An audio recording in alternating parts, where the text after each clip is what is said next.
When I think about coaching, I lean on what Aaron Fulkerson, who manages our coaching practice here, had to say, which is nobody goes to school to learn how to be a coach.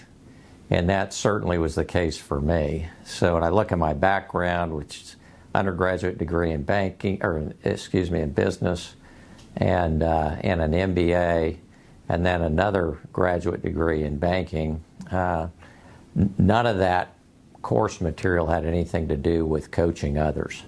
In my career at J.P. Morgan Chase for 38 years, what I learned from that was if I was going to lead teams, I needed to create first a culture of safety where they felt comfortable telling me anything that they needed to talk about without fear of reprisal or judgment.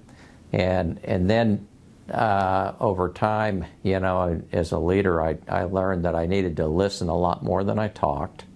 I needed to be keenly aware of my own strengths and challenges, but also learn about other people's self-awareness and their ability to be humble, because that gave me a lens into their ability to learn and to grow.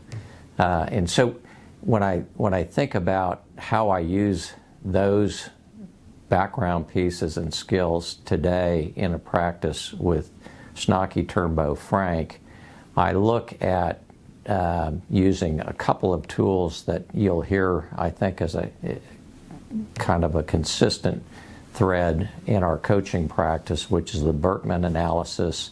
And we're available a 360 survey, so I get a real sense of who this person is.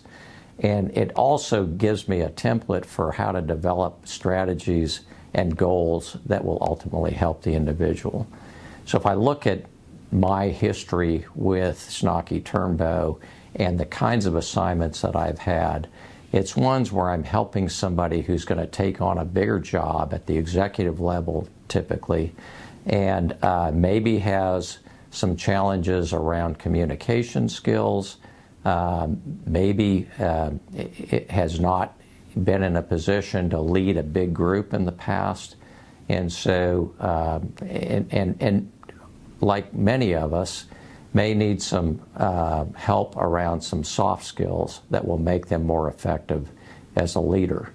Also, in an area called succession planning, is most people, when they get to that level, one of the things they're charged with is developing people below them to get into those roles eventually. And then finally, there's another part of our practice where I've been involved, which is retirement planning for those who are nearing the end of their current careers. I look forward to working with you and your organization, and hopefully we'll find things where I might be a good match for some of your key people. But in any case, I would love to be helpful in whatever way that makes sense.